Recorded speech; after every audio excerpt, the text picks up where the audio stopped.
Todos hablan de vivienda protegida en Madrid como una gran oportunidad para conseguir una casa, pero la realidad puede ser más compleja. Trámites, limitaciones y criterios que no son fáciles de entender. Para aclararlo, contamos con Juan Pedro Caro, experto en VPO con más de 12 años de experiencia en el mercado inmobiliario, que nos explicará cómo funcionan estas viviendas y a quién benefician. Esto es importante, no puedes tener una vivienda a tu nombre porque si no, no podrías acceder a una vivienda protegida. ¿Qué cuestiones tendría que tener en cuenta una persona que quiera alquilar una vivienda protegida? Y por supuesto lo que podría hacer este inquilino es reclamar todas las cantidades económicas que hayan sido ingresadas de manera indebida. ¿Cómo puedo vender una vivienda protegida? ¿O si se puede vender una vivienda protegida? El régimen sancionador lo que dice es que si se produce una venta en una cantidad económica superior a un valor máximo legal de venta, expondrían a una sanción muy grave que irían de los 6.000 a los 60.000 euros.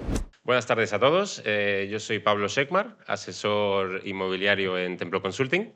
Y bueno, hoy nos hemos reunido aquí con Juan Pedro Caro, experto en vivienda protegida, para hablar un poco en este caso de lo que son las VPO, ¿no? Es bastante común que en este mundillo en concreto pues haya varias fuentes, distintas, a veces discrepancias, a veces es difícil encontrar una información clara, entonces, ¿quién mejor que Juan Pedro en aclararnos las dudas que nos puedan surgir? Bueno, vamos a empezar por lo primero, Juan Pedro. Vamos a definir qué es una vivienda protegida. Bueno, lo primero que tenemos que saber, Pablo, es que una vivienda protegida es una tipología de vivienda que se ha ejecutado en un suelo que específicamente ya viene contemplado en su Plan General de Ordenación Urbana, que la edificación que se va a ejecutar, en este caso, es vivienda protegida. Tenemos que tener en cuenta que de todos los planes generales de ordenación urbana, el 20%, en este caso, de las viviendas tienen que tener algún tipo de protección. En algunos casos llega a un tanto por ciento superior, ya que del 10%, en este caso, que se le tiene que ofrecer del aprovechamiento único a los ayuntamientos, también pueden destinar a promover más vivienda protegida. Y también se puede realizar en suelo dotacional, ¿vale? Respecto a la definición, en este caso, de vivienda protegida, la comunidad dice literalmente, es aquella vivienda con una superficie construida máxima de 150 metros cuadrados que cumple con las condiciones de destino, uso, precio y calidad establecidas reglamentariamente y que ha sido calificada como tal, ¿vale? Esa es la definición de vivienda protegida. A partir de aquí ya, pues supongo que habrá margen de Entraremos en eso interpretación es, y... matices de las distintas tipologías, pero esto es una vivienda proyectiva, o sea, una vivienda protegida. Siempre tener en cuenta eso, que la vivienda protegida ya viene proyectada y únicamente en estos suelos ya están desde su inicio contemplada la posibilidad de que lo único que se pueda construir es vivienda protegida. Vale, creo que es importante recalcar, Juan Pedro, porque lo decías tú desde el principio, la Comunidad de Madrid dice. Correcto. Es decir, esto todo partiendo de la base que estamos ubicados en la Comunidad de Madrid Eso es, y todo es hablamos de vivienda protegida en la Comunidad de las Madrid. competencias, en este caso, de vivienda protegida, lo tienen las comunidades autónomas, con lo cual cada comunidad autónoma será la que ponga los requisitos y establecerá, en este caso, la definición de qué considera o quiénes pueden acceder a una vivienda protegida. Bueno, por irnos un poco atrás, ver algunos antecedentes quizás y un poco de historia, ¿cuándo empezó la vivienda protegida en España? Pues la primera intervención directa, en este caso por parte del Estado, para solucionar el problema de la vivienda obrera, comenzó en 1911 con la ley de casas baratas para las personas de clase baja.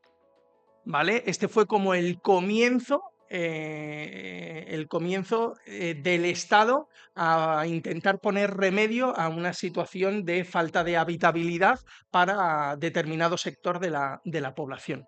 De ahí han ido ya evolucionando hacia lo que conocemos hoy en día. Vale.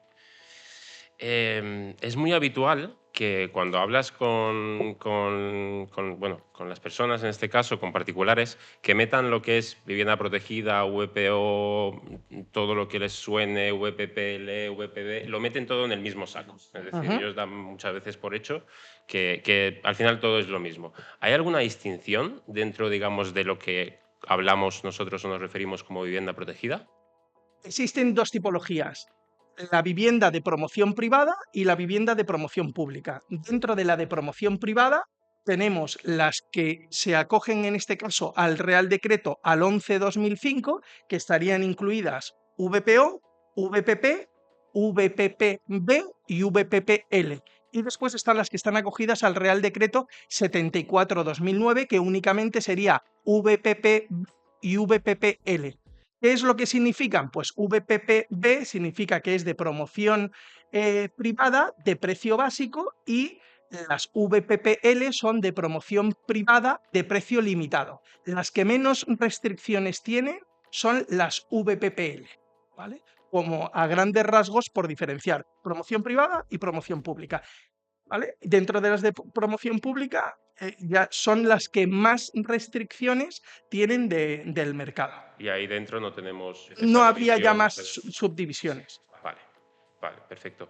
Por destacar en este caso, aunque su nombre lo dice un poco, pero cuando hablamos de promoción privada y promoción pública, la Bueno, diferencia. la diferencia es muy buena pregunta, porque la diferencia es, primero, que lo ha promovido, en este caso, una entidad privada, por eso actúa como promotor privado, pero nos hemos dado cuenta a lo largo de nuestra trayectoria que en algunas ocasiones las entidades públicas realizan la figura de promotor privado. Por ponerte un ejemplo, Empresa Municipal de la Vivienda y Suelo del Ayuntamiento de Madrid, que es un ente público, puede ejercer sus funciones como si fuese una promoción privada, de un promotor privado.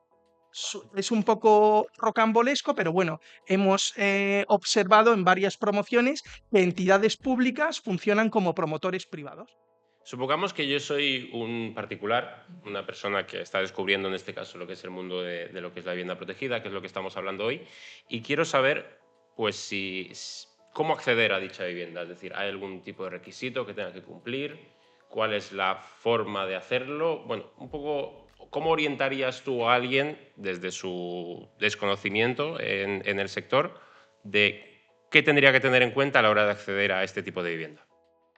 Cada vez se está promoviendo menos vivienda protegida por parte de estas empresas municipales o de la propia Dirección General de Vivienda, y son más los promotores privados a través de las tipologías de vivienda que hemos estado hablando antes, las VPPB y VPPL, que son las que va a desarrollar un promotor privado. Con lo cual, la primera recomendación que haría si estás interesado en adquirir una vivienda protegida es: métete en Idealista. En Idealista, en la parte de abajo a la izquierda, va a haber una pestaña que ponga vivienda protegida, y dentro de la vivienda protegida, pues ya clicas en la zona, o si quieres en toda la Comunidad de Madrid, o en la localidad específica en la que estés interesado.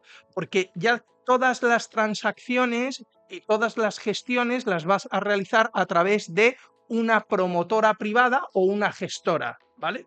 Ese sería. Y respecto a los requisitos, pues son los requisitos básicos que siempre existen: de ser mayor de edad o estar emancipado y no encontrarse incapacitado para obligarse contractualmente, ser español o residente en España. En el caso en el que quieras optar a una vivienda, una VPPB no puedes superar, en este caso, el 5,5 del IPREM. Si fueses a una vivienda, una VPPL, no podrías superar el 7,5 del IPREM.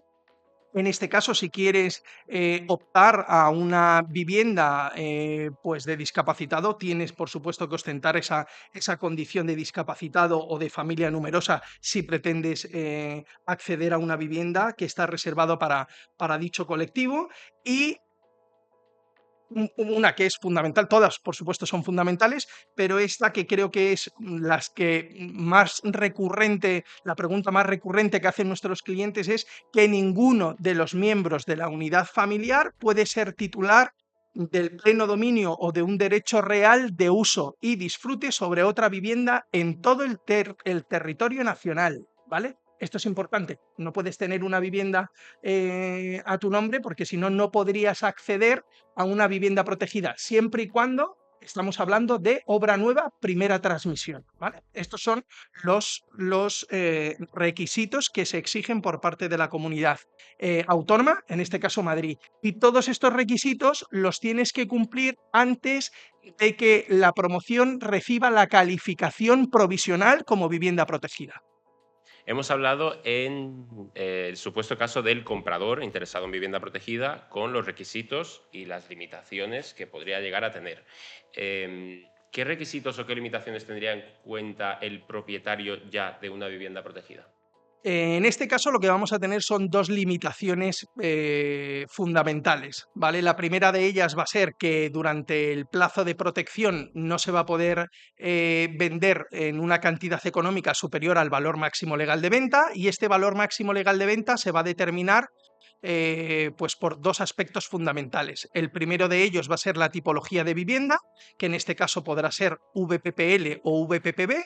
Las VPPL es una cantidad económica superior a las VPPB. Y posteriormente el siguiente parámetro va a ser la ubicación del inmueble, que en este caso hay tres zonas: zona A, B y C. Con estos parámetros es de lo que se va a calcular el valor máximo legal de venta. Y el segundo parámetro fundamental o restricción de una vivienda protegida es que tampoco podrá superar el valor máximo legal de alquiler, que viene determinado también de ese valor máximo legal de venta, dividido entre 5,5. ¿Qué significa descalificar una vivienda protegida?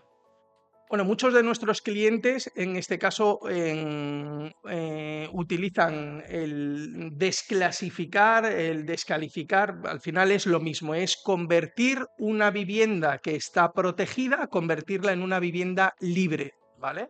Es decir, que ya no tenga ningún tipo de restricción de las que hemos comentado con anterioridad. En este caso existen dos tipologías de descalificaciones. La que es una descalificación por transcurso de plazo, que algunos clientes lo llaman la descalificación natural, por ese transcurso del plazo de protección, que en el momento en el que transcurre el periodo de 15, 20, 25, 30 o 50 años se descalifica de manera automática. La siguiente es la descalificación voluntaria, que significa que la vivienda sigue en su plazo de protección, pero ya ha transcurrido 15 años y un día desde la fecha de calificación definitiva, ¿vale? Y aquí, si quieres, te puedo explicar cuál es el proceso de esa descalificación voluntaria. Primero, lo que se va a hacer es una consulta a la Dirección General para verificar pues, que sí que ha transcurrido 15 años de esa fecha de calificación definitiva y que no esté acogido a ningún real decreto, como podría ser en este caso el Real Decreto el 801/2005, que no permitiría su descalificación voluntaria durante la totalidad del plazo de protección, que es de 30 años. Una vez que tenemos ya la certeza de que esta vivienda sí que se puede descalificar, tendremos que enviar toda la documentación a la Dirección General: escrituras, nota simple actualizada, una declaración de no causar ningún perjuicio a un tercero. Si en este caso existiesen los inquilinos tendrían que firmar una conformidad para que se inicie este proceso de descalificación voluntaria. Y lo que implica esta descalificación voluntaria es la devolución de todas las ayudas, subvenciones o bonificaciones que haya podido haber recibido el promotor o el primer adquirente, ¿vale? Nos personamos en la Dirección General. La Dirección General nos va a indicar cuáles han sido los organismos que han intervenido, que normalmente no suelen ser más de 3, aunque en algunas viviendas también ha intervenido la Agencia de la Vivienda Social, ¿vale? Pero lo normal suele ser que nos tengamos que personar en 3 organismos, que es el primero en el ayuntamiento donde esté ubicado el inmueble, por si hay que, en este caso, devolver las bonificaciones del 50% que pudo haber obtenido el primer adquirente en los 2 primeros años del IBI. El segundo organismo sería Agencia Tributaria, Hacienda Pública, por si ha tenido una exención o una bonificación en el impuesto de actos jurídicos documentados. Tanto en la primera como en la segunda, las cantidades económicas a devolver suelen ser en torno a los 1.000 euros. Y el tercer organismo, que es Ministerio de Transporte, que antiguamente Ministerio de Fomento, para que todo el mundo lo pueda ubicar, que aquí es para verificar si se ha recibido un préstamo cualificado, bonificado o convenido, y hay que devolver todas estas pues bonificaciones que haya podido haber tenido ese préstamo, ¿vale? Todas estas cantidades hay que devolverlo junto con el interés general del dinero desde la fecha que se concedió hasta la fecha en la que nos enviarán una carta de pago para realizar el abono. Una vez que tenemos la contestación con un certificado indicándonos que no ha recibido ningún tipo de ayuda o después de haber realizado los pagos, volvemos a ir a la Dirección General y la Dirección General va a resolver descalificar la vivienda. Con este documento se rellena el modelo 601 que se está exento y se lleva al registro de la propiedad para que se proceda a la cancelación de la anotación como vivienda protegida. Este sería todo el proceso, más o menos resumido y de manera rápida, de una descalificación de manera voluntaria, es decir, dentro de ese plazo de protección. Una duda bastante habitual que le surge a muchos clientes a la hora de descalificar, lo cual es lógico, es cuánto voy a tener que devolver, ¿no? Cuánto me va a tocar pagar a la hora de devolver esas ayudas de las que has hablado a distintos organismos. ¿Hay alguna forma de saberlo? Pues no hay ninguna. Hasta que no se inicia el proceso, es decir, para poder personarnos y que nos indiquen en cada uno de los organismos, lo primero que tenemos que hacer es presentar esa carta de contestación que nos ha dado la Dirección General después de haber pagado la tasa 0,30, los 55,58 y haberle aportado la totalidad de la documentación. Con esa carta es cuando nos vamos a poder personar y esa es la única manera de saber, en este caso, las cantidades que va a haber que devolver. Nos hacen estas preguntas algunas veces los primeros adquirentes, que son ellos los que han recibido esa bonificación. Si no lo saben ellos, pues imagínate nosotros, pero todavía hay los casos que son más dificultosos, que son los segundos o los terceros transmitentes, porque ya ha habido operaciones en las que ha habido 2, 3 transmisiones. Entonces, en este caso todavía puede ser más complejo para verificar cuáles han sido las subsidiaciones que haya podido haber recibido en su préstamo hipotecario un primer adquirente por ley de protección de datos, porque por supuesto que la entidad bancaria no te lo va a facilitar y tendríamos que personarnos en el registro de la propiedad para pedir una certificación y que nos indique datos para poder facilitárselo, en este caso, a Ministerio de Transporte y que ellos de oficio puedan hacer la consulta a las distintas entidades bancarias que hayan podido haber intervenido en estas operaciones. Cuando el cliente inicia el proceso de descalificación, presenta toda la documentación, llega el momento en el cual recibe las cartas de liquidación, ¿no? En ese momento o sea, ¿se compromete a devolver dichas ayudas en el momento en el cual recibe las cartas? O imagínate que por algún motivo no... Es muy buena pregunta porque la tenemos en casi todas las conversaciones. El miedo que puede tener en este caso el cliente que inicia un proceso de descalificación es, oye, y si los importes son muy elevados, ¿estoy obligado a realizarlo? En este caso no hay obligación alguna a finalizar el proceso de descalificación voluntaria y tampoco tendría ningún tipo de pérdida de derecho, ni se aumentan plazos ni nada. Es decir, en el momento en el que se recibe una cantidad económica y pueden cambiar tus circunstancias o porque el importe sea muy elevado o porque han cambiado tus circunstancias y ya no quieres descalificar el inmueble, no tienes obligación de pagar y no pasa absolutamente nada. Transcurrido el plazo que nos dé el organismo pertinente sin realizar ese abono, pues ya ese proceso administrativo pues quedaría en el aire y se cancelaría. Claro.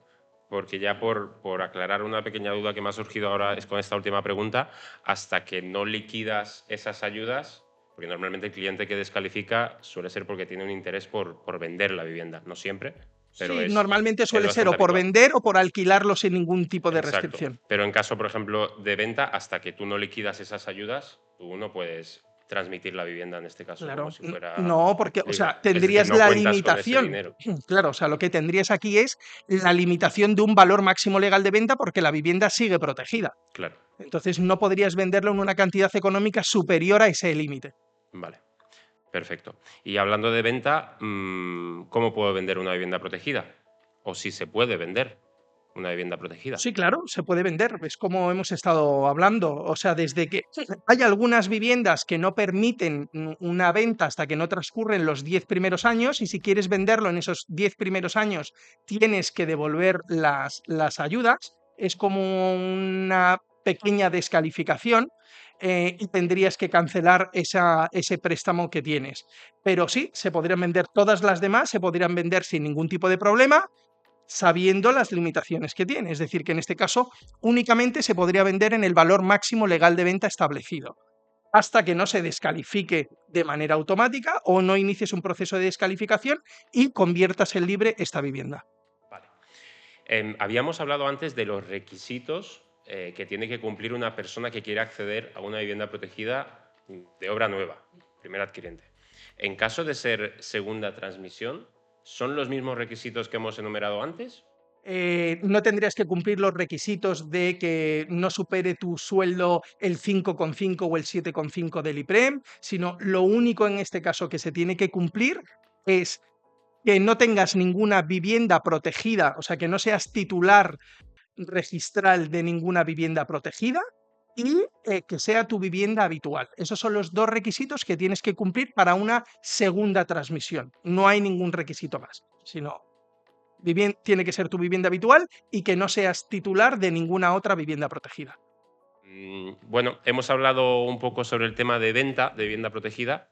¿Qué pasa con el alquiler? ¿Qué cuestiones tendría que tener en cuenta una persona que quiera alquilar una vivienda protegida? Bueno, lo primero que hay que tener en cuenta es que hay una determinada tipología de vivienda, que son las viviendas de protección oficial de promoción pública y las de protección pública de arrendamiento, que estas no permitirían en este caso alquilar a un tercero, sino tiene que ser tu vivienda habitual, la vivienda habitual del titular o del propietario del inmueble. Las demás viviendas sí que se pueden alquilar, no hay ningún problema, pero volvemos a tener las mismas limitaciones de las que hemos estado hablando anteriormente. Es decir, que no puedes superar el valor máximo legal de alquiler, ¿vale?